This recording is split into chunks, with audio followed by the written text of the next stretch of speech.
छोटे छोटे लड़ी कमन के ये तनी ढिठाइया पूछते जनमवा के हाल हो माँ। छोटे छोटे लड़ी कमन के ये तनी ढिठाइया पूछते जनमवा के हाल हो माँ। कहवा बाये मैया तोहरा जनमवा कहवा बाये अवतार हो माँ। कहवा बाये मैया तोहरा जनमवा कहवा बाये अवतार हो माँ। विंध्याचल पहाड़वा भाए हमारा जनमवा निमिया के पेड़वा अवतार हो माँ। विंध्याचल भाए मैया हमारा जनमवा निमिया के पेड़वा अवतार हो माँ। छोटे छोटे लड़ी कमन के ये तनी ढिठाइया पूछते जनमवा के हाल हो माँ।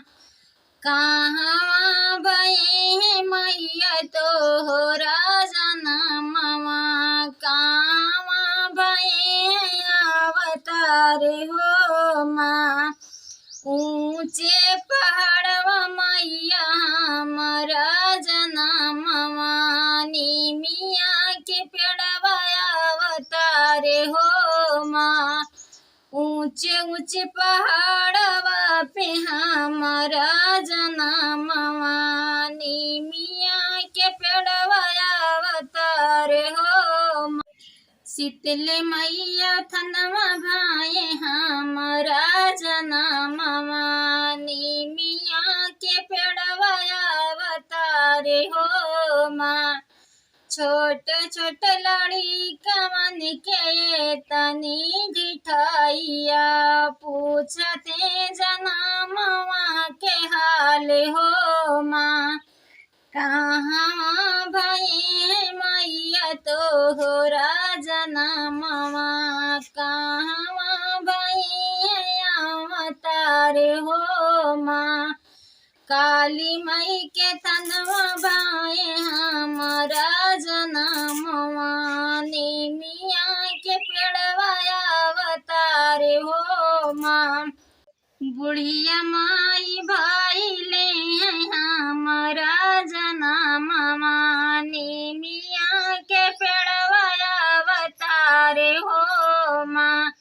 छोट छोट लड़ी कवन के ये तनी ढिठाइया पूछते जनमवा के हाल हो माँ। कहवा भये मैया तोहरा जनमवा कहवा भये अवतार हो माँ।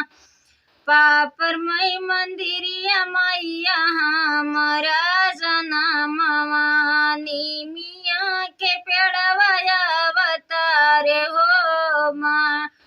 छोट छोट लड़ी कमन के ये तनी ढिठाइया पूछते जनमवा के हाल हो माँ।